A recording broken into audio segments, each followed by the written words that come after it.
Hello, ladies and gentlemen, and welcome to another edition of the Altered Confusion Thursday Night Hangout. Thursday night! A little bit late, but we're here! Ladies and gentlemen, I, of course, am your host, Charlie, and I'm joined once again by the prolific comer himself, Zealeus. Word up! Now, just a bit of information here. The Thursday Night Hangout is a weekly live show for you. We take your comments, topics, questions, and try our best to cover them with you during this show. If you didn't get to submit your topic, question, etc., have no fear. You could drop it in the chat, and we will add it to the show. If, unfortunately, we run out of time, we will add it to the next show, as we have to do for one of the questions tonight. Isn't time infinite anyway, so we can always edit on to the next show? I don't know, Zealeus. You just said you have to go by 9:15, so time is finite, is sir. an infinite continuum that will then continue into the next week. Yes. All right, so, ladies and gentlemen, the first story, which I think hit Zealeus super duper hard, was the fact that the publisher Masse, the publishing company behind the game, the MMO Tera, has announced that they will be shutting down. I remember, it would have been about 10 years ago, I was actually really heavy into Rift at the time. And at the time, Tera Online, when it was first being talked about, it was one of the first Western published action RPG MMOs. So at the time, it was this huge big deal because we were all so used to tap target. Everybody came from World of Warcraft and EverQuest, and then we were playing Rift. So everybody was so used to the tab target MMOs. See a pokey that when Tera was in talks, it was all the rage because it was a different type of MMO for all your MMO holics. Right. It was a decent game. Tera wasn't bad. I played it for a bit, actually off and on over the years. I'd kind of dive in back every once in a while. So it was a good game, but it's just, it's hard to have a MMO that lasts that long. Because you think about it, most games, MMOs aside, it's not like you're playing for years and years and years. And MMOs are really the outliers because it's almost like they're always coming out with a new version of that game every couple of years with their expansions. True. And I guess maybe Tera didn't do the best job. I don't know. So it wasn't a bad game, but they also had a lot of competition in that realm as far as the action RPG MMO goes. So it sounded like they were the other flavor to play in that. So just for background sakes, for those out there who don't know, ladies and gentlemen, the MMO Tera actually came to North America and Europe in 2012, and within a year it went free to play. There is versions of it on the PlayStation 4 and Xbox One, but apparently those versions are buggy as hell. In about, let's see, 3 years ago. I didn't know there was a console version, actually. 3 years ago, there was basically 25 million players worldwide who were playing Tera. But yeah, I was actually they throw out the number 25 million. You always wonder, is that actually really actually simultaneous? Probably not. It's probably Yes. The number of subscriptions at that time. Well, that could be too. But within, I guess, the last year, you're looking at a daily concurrent player number of about 1,000. Yep, that's a little bit of a change. So for those out there who are playing Tera, there is some news coming in the next couple weeks that will describe what the fate of the game is. However, there have been hints that the game will continue to be supported, just not by Masse, who is closing their doors. Interesting. Speaking of closing their doors, my door's closed, right? No, I hope so. Okay. There is a company out there that's basically been in the PC business for 35 years. Then, of course, is Toshiba. And they have finally sold the last bit of their shares to Sharp. So Toshiba is now out of the PC business. And Sharp has taken their entire chunk. And Sharp has changed, well, their I guess their laptop name is Dynabook. Toshiba's used to be tanks. I remember they had the big, thick notebooks is what they were known for. Well, when you look, I think let's see here. Toshiba's share of the PC market had dwindled from its 2011 peak of 17.7 million PCs sold to about 2017. It was 1.4 million. A little bit of a difference. Well, it got crowded. It's like a shit ton of. It's a tough marketplace right now. Yeah. I mean, you got your PCs, you got your Chromebooks, and the Chrome devices have taken a decent chunk of that. Yep. And the reality is, a lot of people for their computing, they're using probably like the iPad or a Surface Pro tablet, but they're using these devices now instead of like the PC in the traditional way. Yep. I mean, there will always be a place for the home computer PC, but its place in the home has definitely changed over the last couple of, really 10 years with the proliferation of tablets and mobile devices. Right, but the thing is that, Toshiba was, one of the first guys out of the gate when it came to laptops. I mean, they had, it was like 20 years ago, they had, what was it? Let's see here. Had an internal rechargeable battery, a 3.5-inch floppy disk, 256K of memory. 1985. That's big time, man. Yeah, man, yeah. But, times have now changed. More power than that on a tiny little Arduino. Yeah. Which is kind of crazy. It is indeed. So, I mean, to be honest with you, Toshiba and there's like several labels from, our past that really, they've kind of disappeared because competition's changed. The IBM ThinkPads. Yeah, man. Those were like the true indestructible tanks of the laptops. If you wanted a solid laptop that you knew would just be able to take a beating and keep on a ticking, that was the bad boy. None of these fancy aluminum edges or sleek aerodynamic designs. Nope. It was just a big hunk of solidly built plastic. Mm-hmm. Mm-hmm. But the good plastic wasn't like that cheap Chromebook plastic. It was like the plastic some you could some Chromebooks actually have a metal case. Thank you very much. Oh, there you go. You but got most the fancy Chromebook. Well, I'll tell you about it later.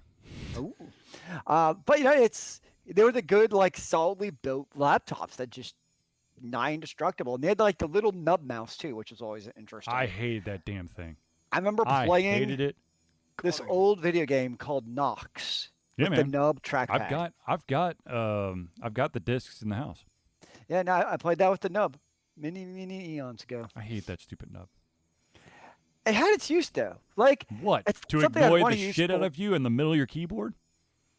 Well, you just had to learn to work with it, man. It was like easy access. Boom, right there. I got the nub. Within a short amount of time, I always had that thing. The freaking pointer would just start dancing around the screen by itself like it was possessed. Well, you just gotta learn to type, apparently. No, like I'd take my hands away from the thing, and the mouse is still going. Woo. So I'd have to disable the damn thing. I think your big hands got issues, bro. Well, yeah, of course. Now, speaking of issues, ladies and gentlemen, this is a story that continues to evolve. And that, of course, is Epic Games versus Apple and Google. This saga almost poor people could sit back and laugh at. So just for those out there who don't know, it is a 60-page complaint for each, for Apple and Google separately. 60 versus 60. Who will win? So basically, what Epic Games is trying to do is that they are claiming both companies' app stores are monopolies. On their own devices. Is there any other app store you can get on the Apple or Android? It's kind of funny because, like, my Xbox only has one app store. Mm-hmm. Anyways. And so does my PlayStation. Well, I don't have a PlayStation. But, yeah. Okay, so I know which side you're on, sir. So, of course, Epic's going, it's monopoly. Screw you guys. And, of course, Google and Apple are going, look, y'all violated our guidelines by announcing a way for players to buy in-game currency outside the proprietary pay systems. Yep.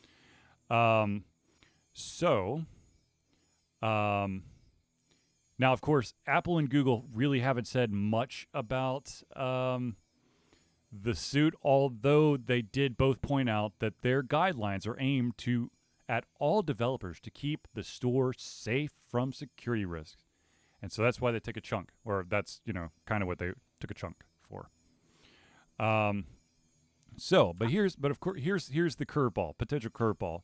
For some people out there, because you're thinking, okay, Epic's got to be it's got to be expecting some crazy ass amount of money if they win, right? Yep. They're not asking for any money. They are asking the court to end Apple and Google's allegedly anti-competitive conduct, and that's it. Well, you missed the bigger news, man. What's that? That Apple's cutting off Epic from its tools for Unreal Engine. Like, Apple's going full, like, nuclear annihilation. Yeah. And Well, it's it's because of that. It's because of the promo that they threw out as soon as the lawsuit came out. Yeah, where so the they've remake of escalated from just Fortnite to now basically saying, well, Fortnite, you want to play that game? You mean Or Epic. Epic, you want to play that game? Well, guess what? We're actually going to cut off your developer access to the App Store, which obviously Epic had a response. Basically, you've done irreparable harm because now you affect other games because it's not just, they're not Fortnite part of the fight. affected. So that's Apple went full on okay, we'll just cut Epic off altogether. Okay, so let's break it down a little bit more here. So at present, there's a Android, the OS created and owned by Google, controls about 85.4% of the global operating system marketplace. Apple has about 14.6%.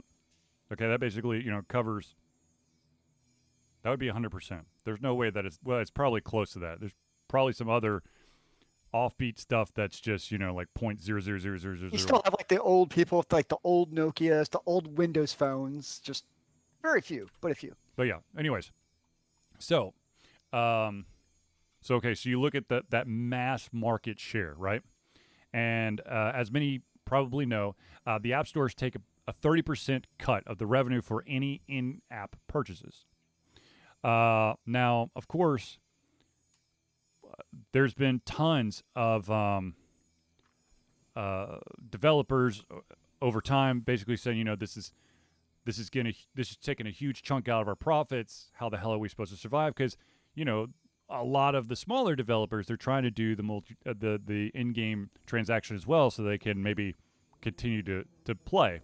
Of course, you've also got the big guys who are trying to steal money. Anyways, so Apple, of course, doesn't allow outside apps to be downloaded on its device. Yep. And neither Apple nor Google allow for apps that basically circumnavigate their payment system. Yep. Now, some may remember that Epic originally did not submit their Fortnite to the Google Play Store because Google actually allows for outside apps to be downloaded on Android devices. However, apparently it was a nightmare. And so they finally all right, fine, Google Play Store. So I think in order to do that, you basically have to sideload the app onto your Android device, which is, of course, a great vector for getting malware and viruses. Yep. So I know over the years, Google's really kind of locked sideloading down. You can still do it, but they basically put up so many notifications and security blocks, pop-ups and other software restrictions. Don't do this or your device will explode. And Epic kept to that strategy for 18 months, and then finally they're like, okay, fine. Yeah. Now, if you want to get a breakdown of how much money was spent in 2019 for both the Apple App Store, and the Google Play Store, I will give you those numbers. Ooh, I want the numbers. Give me the numbers. In 2019, it is thought that $61 billion of digital goods and services were purchased through the Apple's App Store. $61 billion, if you were to take 30% of that, it's $18.3 billion. The Google Play Store has been basically the estimate was about $30 billion, which is $9 billion, the 30% chunk taken away. That's not too shabby. No, it's not at all. So, Epic, of course, their lawsuit is y'all are a monopoly. You need to change. So, what they're going to try to do. So there's a lot of legal experts out there who are trying to figure out exactly how they're going to go about this. The first thing is they want Epic is going to need to define the marketplace as narrow as possible to make it really, really look bad for Apple and Google. If they can do that, then they're in a good, a good position. But if Apple and Google basically allow for a broader interpretation of what a market is, then Apple and Google will probably win. Now, so Epic is probably going to go over the fact that Apple owns about 1 billion devices, and there's no other way to hit those 1 billion devices. Now, that is about 13.3% of the global market share of the phone market, which, 1 billion devices sounds like a huge number until you actually take it into context, and it's only, it's less than, I don't know, just over, what's 13%? It's less than 100%. Exactly. And then, of course, there's the argument that Apple or Google will say that fee pays for running the App Store and reviewing apps to ensure they are not security risks. Which costs billions of dollars. Billions of dollars. Now, some of the possible outcomes, of course. The first one is Epic wins. If Epic wins, the thought is Apple and Google would be ordered to allow developers to sell in-app purchases without giving them a cut of the money. It could also lead to a ruling that Apple and Google are prohibited from bundling payment services with their app stores, which would allow, this would be, a real kick to the pants for Apple and Google. That would allow developers to be paid directly. Ah, yes. Or, of course, the more likely scenario is that if Epic was about to win, Apple and Google would probably settle out of court and then quietly, finagle some of their wording so they don't get into trouble. My guess is that's the most likely outcome. Oh, God, yes. Yes. You're talking about a couple big, giant companies basically swinging their dicks around. It's going to be settled out of court. They're not going to go through court.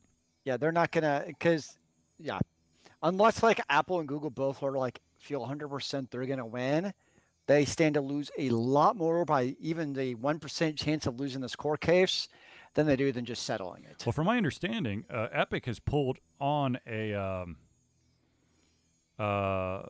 in their corner. They have a lawyer who ran the Justice Department's antitrust division during the Obama administration.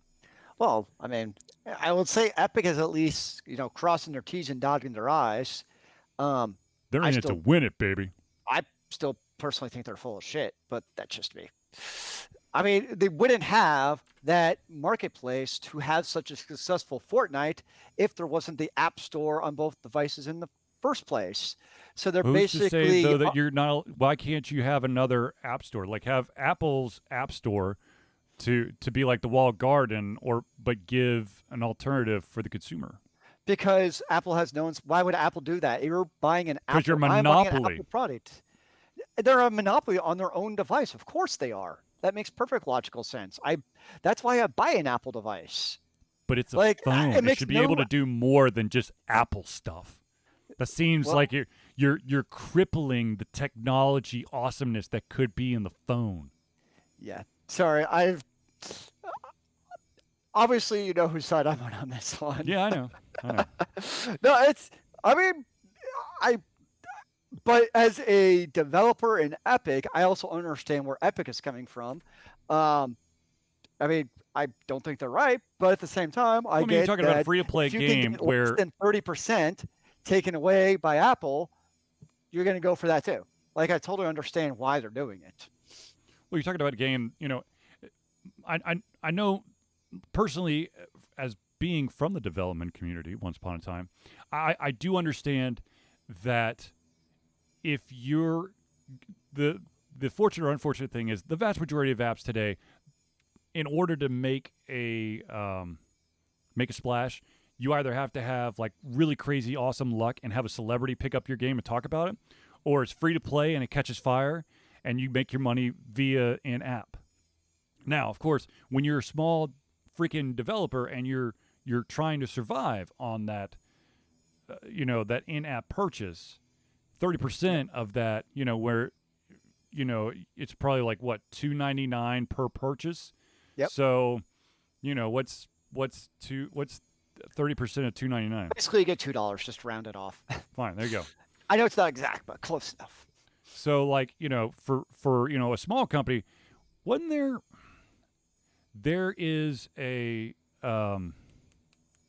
graphics engine or a game engine that basically doesn't take out a fee until the developers hit a certain benchmark.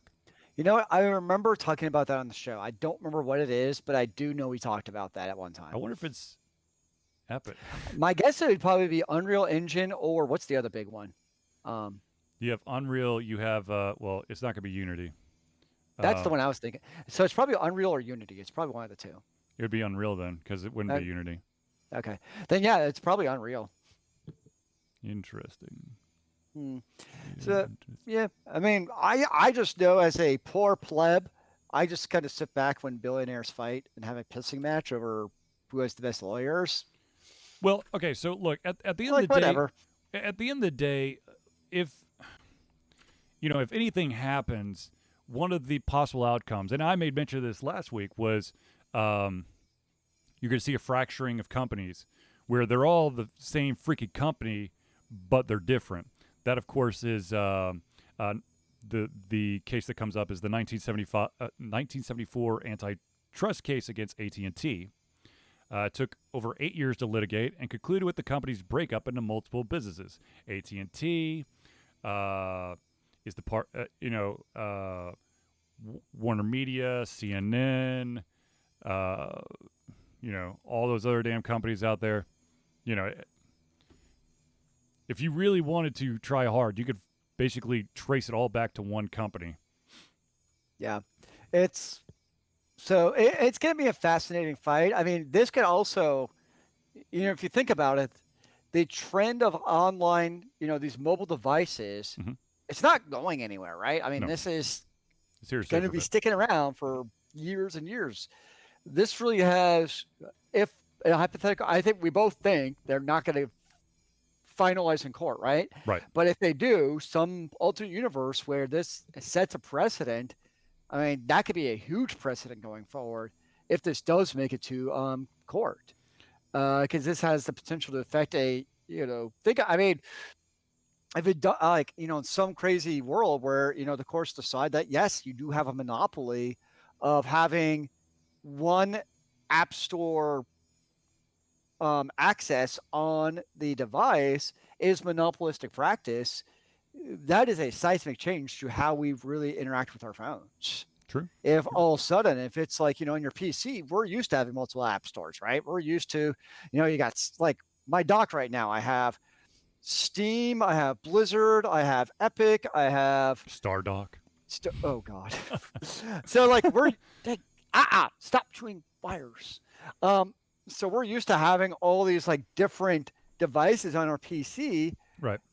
But look, well, think about here. Yeah, so that's what would be crazy about the mobile phones if it happens. This what in a crazy ass world. Here's a hypothetical solution. Sure. If you are an established company, you go into the App Store. If you're not, you go into an indie app store. We call it the iApp Store. And once you hit a certain number, then you transition from the iApp to the App Store. Well, that would never here's work. A crazy question, though. From Apple's perspective, do you think that would make any logical sense for them to do in the first place? I don't know. I don't even know if it'd be No. different percentages. Like, let's just even keep the 30% because Apple loves their Benjamins, right? Yep. What if you even had like a separate app store for like, kind of like you put it, the indies versus the big boys? They would never split the App Store. They might partition it where, like we were saying with the graphics engine, where, Yeah. you've got to hit a certain benchmark, but they would never give you. It'd be like, ironically, this was the case in Dunwoody, Georgia. There used to be literally a Wachovia, and then 2 buildings over, there's another Wachovia. It'd basically be like that. It'd be like an Apple store, and then some random building, and then another Apple store. That's fair. So it's like, but each Apple store has something. It looks identical, but there's different things between the two. It'd be too confusing. The only way that you wouldn't have, Apple would never have their 2 of their own app stores. That would be weird. And then they have the same games on both of them, but with different prices. Yeah. Really mess with people's brains. Damn it! I thought I just saw it over here. Now, just to kind of wrap up this lawsuit thing, one of the, I think it's like senior attorneys for the nonprofit digital rights group, the Electronic Frontier Foundation. EFF, yep. They would love to see Epic win the lawsuit because they say that it would allow for more experimentation and more business models, so you get more innovation on how to approach purchases and games. Come on, capitalism at its finest, damn it! Where's your entrepreneurial spirit? I mean, in a way, the App Store is pure capitalism. Yeah, but it's... with all its pitfalls and pros. It's got, I mean, obviously there's a lot of cons that go with it because so much competition is obviously a thing. Yep. No doubt about that. Yep. I mean, that's obviously been an issue with Steam over the years, is so much shovelware and crap on there, where unfortunately it does become somewhat a game of luck of making your way to the top. Like I actually just found on my phone a game that came out years ago. There's actually a really fun RPG called, oh God, I can't read it because of my background. Guardian Tales. Guardian Tales. Sounds familiar. What's that? So it sounds familiar. Like I'm enjoying it, but it's been out for years. I'm like, where's this game been all my life? And it's kind of one of those things where it's a whole lot better than a lot of the other crap out there. But because there's so much stuff in the App Store, it's just hard to find sometimes these better games. But wouldn't you say that that's even a bigger reason why that this should be changed? Because you just said that the current app structure, the current way is you get a bunch of crap that basically floats to the top. And some of the amazing games get left behind because they get washed with the crud. But they still have to do 30% of the in-apps. I'm fine with a different app store. What I don't think there's anything illegal about it. So what I would prefer versus what I think should be the government dictating to how Apple runs their app stores, two totally different things. So that's where I differentiate, is I think the government has absolutely zero right to tell Apple that you have to allow other app stores on a device that Apple's developing and selling. So that's where I differentiate between what I want and what I think should be allowed or legal. All right, fine. Be that way, Zealeus. Yeah. I mean, that's why I like my PC at home. Like, that's why I have a PC. I mean, it's kind of like choices, right? That's why I have a PC at home versus a Mac. It's kind of the opposite.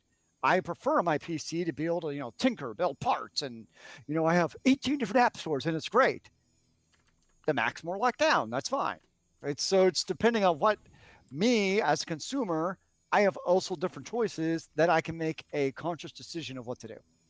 And frankly, is the whole thing that gets me about the Epic thing, right? Mm-hmm. It would make their argument a lot easier if they only had to name one company. The fact they're having to name both Google and Apple for all of these basically completely defeats their argument in my mind. Okay. I mean, I could see that. But Like, I also see that They're going. It'd be like you. How do I say this? It'd be like someone's got a monopoly on Cashews. sure cashews, and the two places you could get cashews, the only two places you get cashews is Kroger or Publix. Mm-hmm. Are you saying that I can only name one or the other? I don't know. It's fascinating. I mean, this is going to be an interesting legal fight. I'm really curious to see where it goes. True. That's all I know. It's entertaining. Yes. Like I said, I mean, I can see Epic's perspective. I totally get why they're doing this. Oh yeah, absolutely. I mean, well, first of all, it at the very least is putting a spotlight on both Apple and Google, and you're going to have a lot of people, kind of just peering at, okay, so what is their business practice? And at the very least, you might have some people who, this is America. We love to sue people. So there's probably some people that are sniffing through all the fine print to see if they can find a loophole. That's true. And it is the Unreal Engine. It is royalty free until your game makes its first $1 million. So, I mean, imagine all the game developers. I bet they're rooting for Epic in this case. Oh God, yes. Yeah, they want them to win. I mean, well, that's one of the reasons why developers, prefer the digital distribution platform over the retail platform, because they get a bigger piece of the pie. Now, if you were to decrease the amount that the digital platform was taking from your already increased size of pie, that would make them even happier. And the vast majority of the unfortunate thing is we're in a situation where a lot of companies, even big name companies, they make one bad game.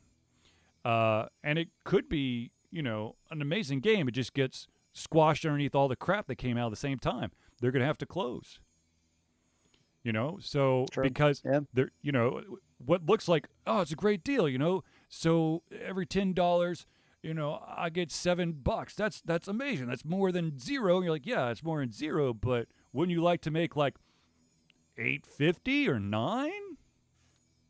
But anyways, now we had a question last week, and I pushed it to this week. And this has to do with one of the online games. I want to say it was Red Dead Redemption Online.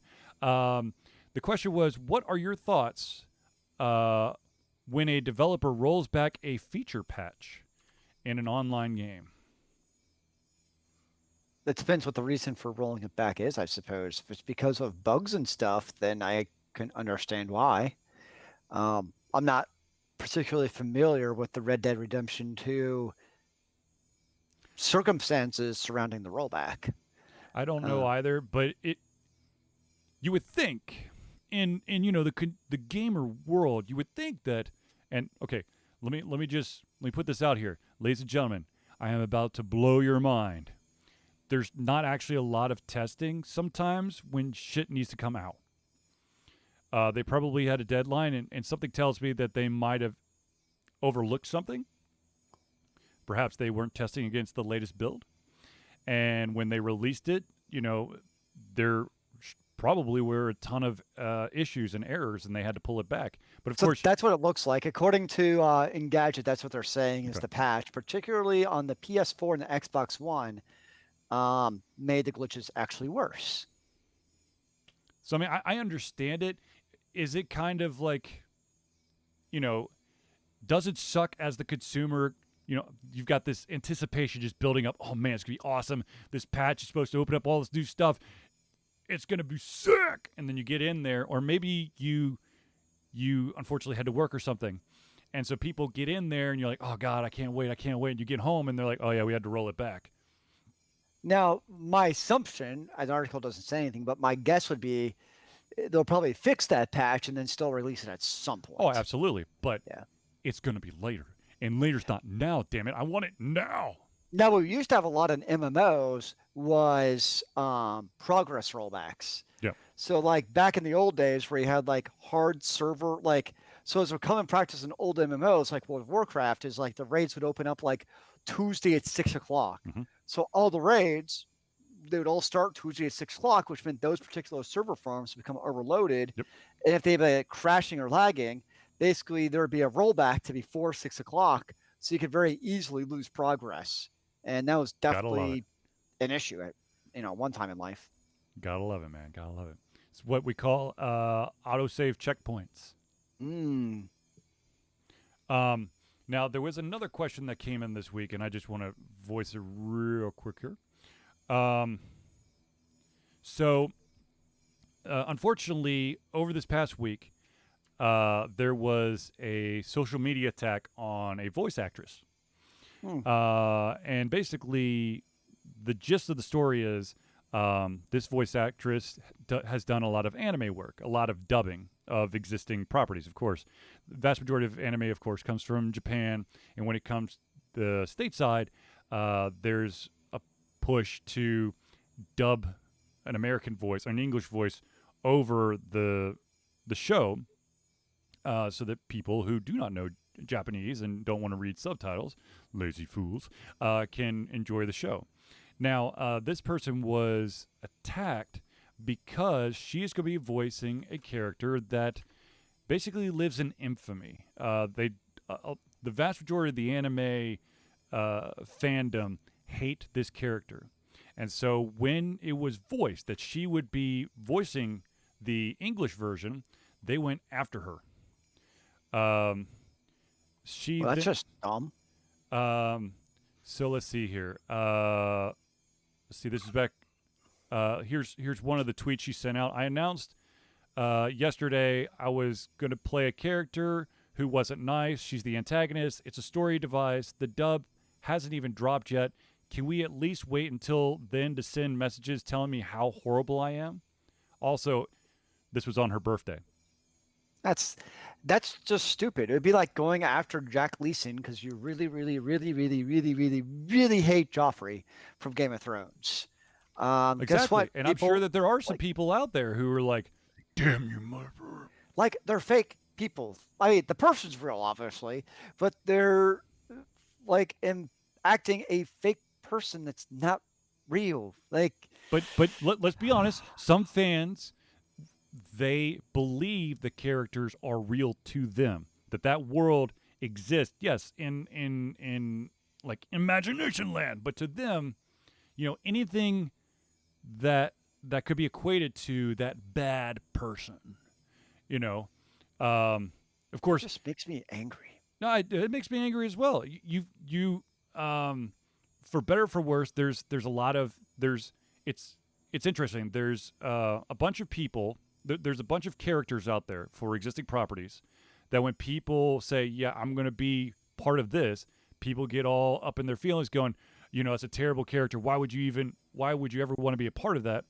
And then you have the reverse where you have actors who've basically been thrown into a specific, typecast. And if they try to do anything outside of that, people come after them going, what the hell's wrong with you? You're this kind of character. You can't do this. Okay. Honestly, yes, there are characters in books and movies and TV shows that I do not like.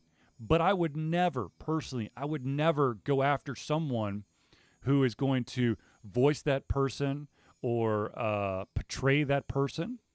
It'd be like... It's because you have a brain?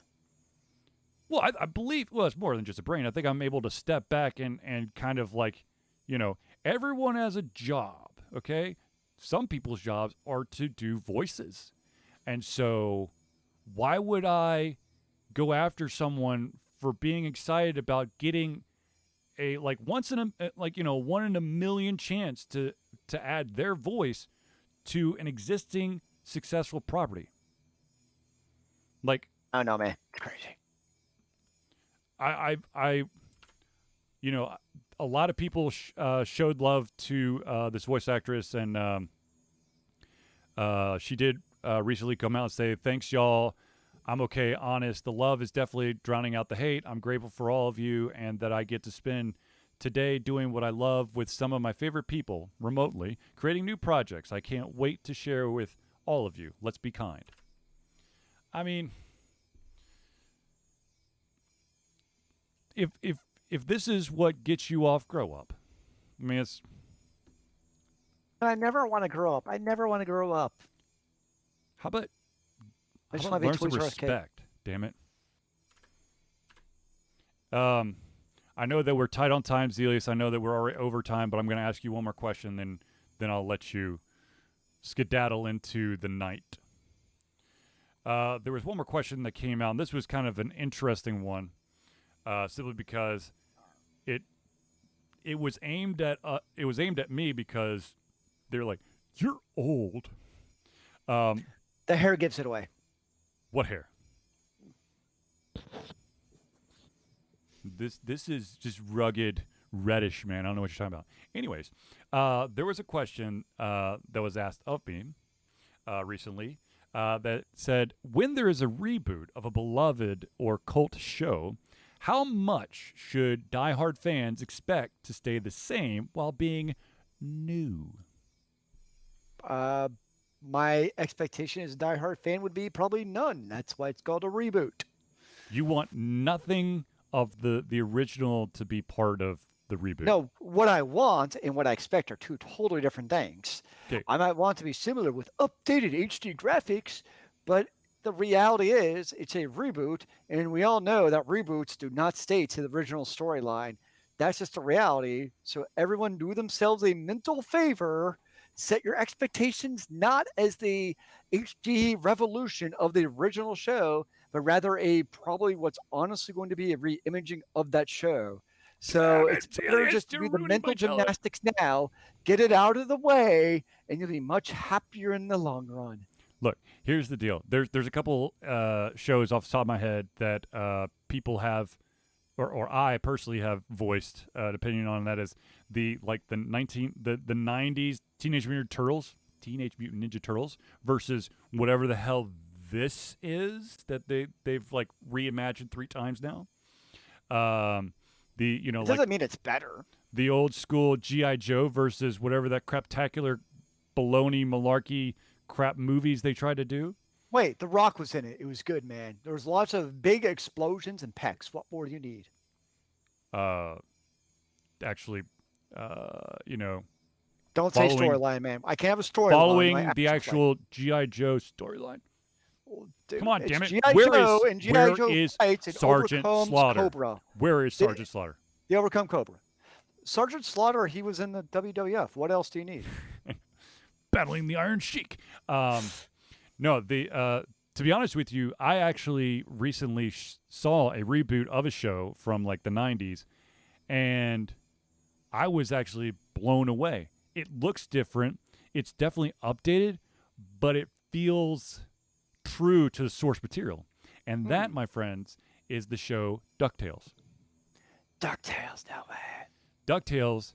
Now, immediately upon just hearing the opening theme song, it's not the exact same. They've updated it, give it a little more poppy beat to it, but the art style is a little bit different, but it's still, Scrooge McDuck and the kids going on adventures for treasure hunts. And Zealeus, I don't know if I should tell you this or not, because I don't know if you need an additional TV show in your life. But DuckTales, Scrooge McDuck is voiced by the one and only David Tennant. Really? Yes. You have to tell me that? Yes. Dude, that's not cool, man. I know. I had to, though. I mean, I don't know. Without his hair, it's just not the same. But he does a great job. Now, we have gone over all the topics, but I do want to... Oh, my God, I never did the shout-outs. The Indie Cluster. The Indie Cluster is an organization of independent game developers that want to gain exposure by being involved in in the community. They collectively journey to popular conferences as the traveling booth to help gain attention for their games. They make partnerships in local communities to bring games to the mainstream mindset. They highlight local, unusual, and rare concepts to challenge the paradigm of the common. They also host events to teach kids and minority groups about game development to hopefully one day enter the industry themselves. This, of course, our friend Ron Jones is one of the driving forces behind this. So we definitely love to give him a shout out. What's up, Sand Grizzle? Grizzled is man. present in the house. All right, ladies and gentlemen, I also want to take a short moment to tell you about Hero Chiropractic. Hero Chiropractic is a unique healthcare practice set up by Ryan Moore. The company's focus to elevate a patient's experience of freedom, creative expression, and joy. They believe that everyone can be a hero and has incredible heroic potential inside themselves waiting to be unleashed. Hero Chiropractic focuses on mobile chiropractic care in the greater Atlanta area. They are committed to healing clients by creating a plan of action uniquely suited for each person. They make that plan of action as convenient and affordable as possible, and most importantly, suited to your individual needs. Now, as I've stated many times before, Hero Chiropractic has been my chiropractor for over 3 years now. I shall continue to sing his praises forever because he actually helps the pain in my back. So, yeah. He helps the man. Of course. In need. Now, ladies and gentlemen, the next one, of course, is a little bit of a two-part, and that's Nurburger games. First of all, the Nurburger game convention starts tomorrow. So you definitely need to check that out. But Nurburger Games is the game design imprint of award-winning RPG designer Craig Campbell.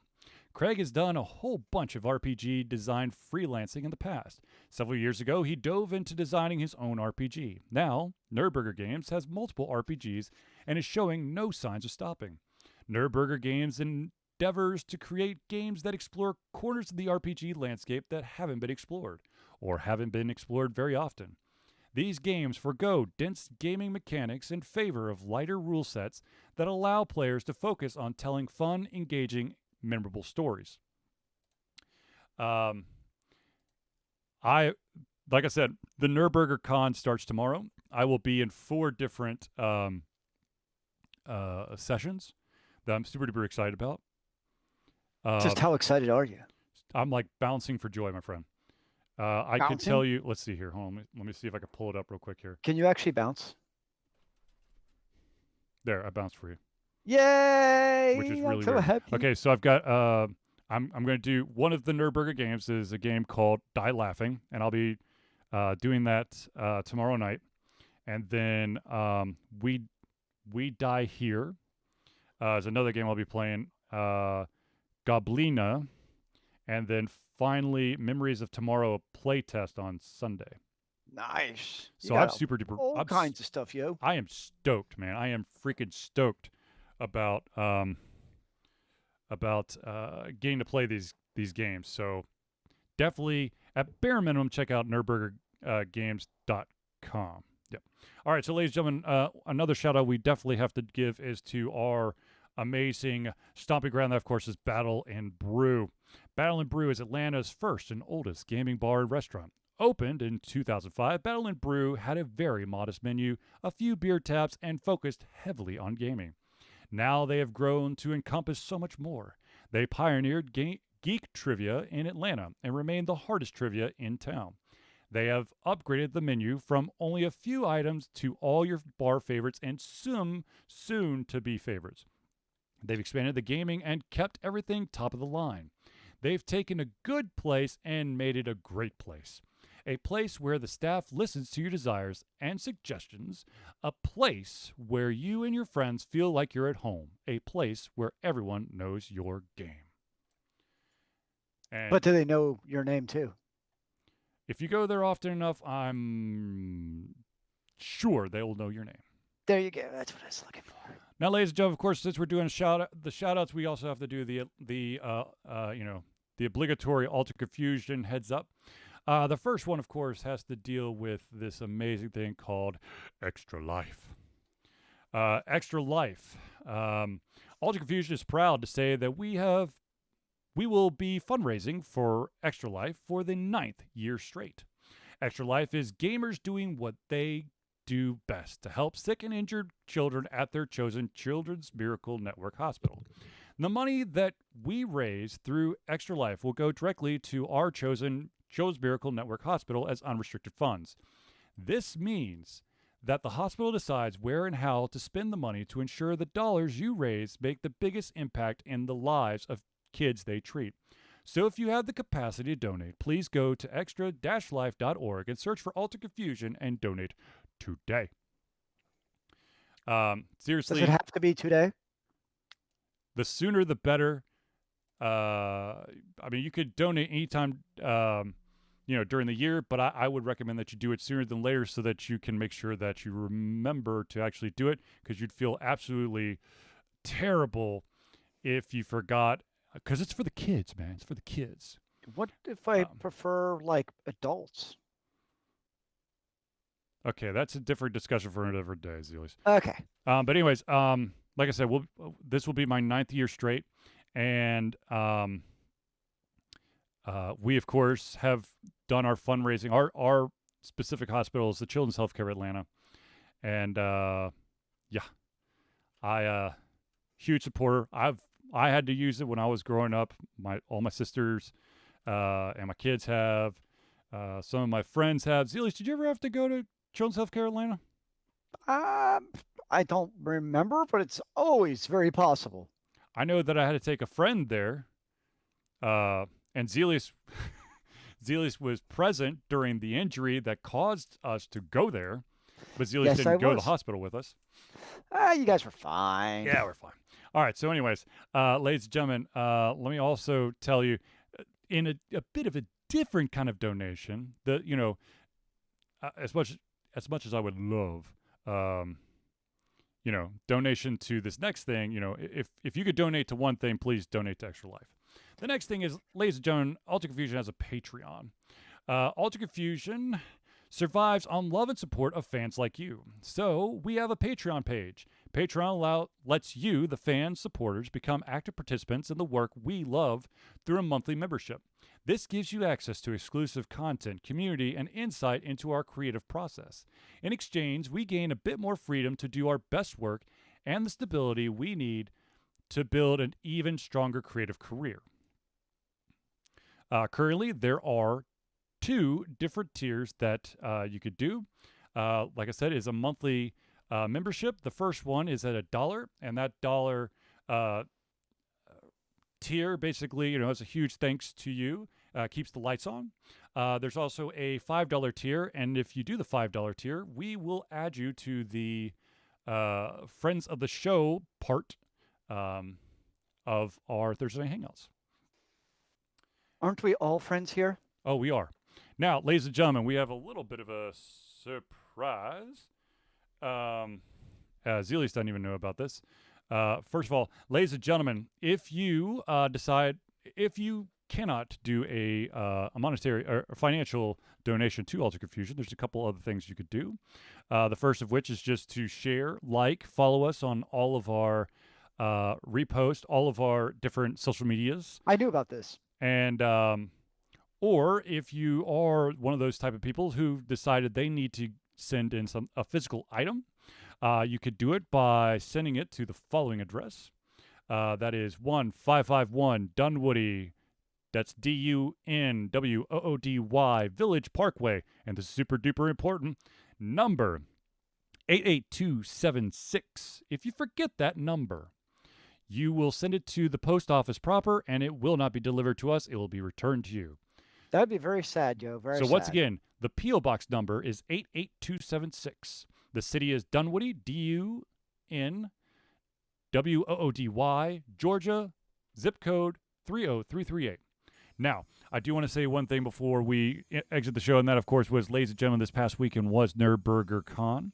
It was a virtual tabletop RPG convention, which literally was a bunch of Discord channels that had time slots, and you would sign up for it, and then individuals, the people who were running the games would take you to either a Discord chat channel, a Google Hangout, something like that, and of course character sheets and whatnot. It was very interesting. I got to play 2 games. I wanted to play 4, but one I had to bow out of because I wasn't feeling good Friday night, and then Saturday morning there wasn't enough people. However, I will be interviewing that developer, so be on the lookout for We Die Here's developer to get interviewed. Played a game called that you definitely need to keep an eye on. It's called Goblina. What kind of game is that? It's a RPG set in a goblin world. Is Interesting. the best and easiest way to put it. I'm a meticulous note taker when it comes to like one shots. So I have like 4 pages of notes. Nice. And if anyone's ever role played with me on a tabletop, you know that I try to do some wackadoo crazy shit, and I was able to pull it off, and then I failed fantastically right at the end, which is par for the course. What would be the fun in not doing that? I know. And the other game that I played was, I think it's like called The In-Between. It was an interesting game. It's basically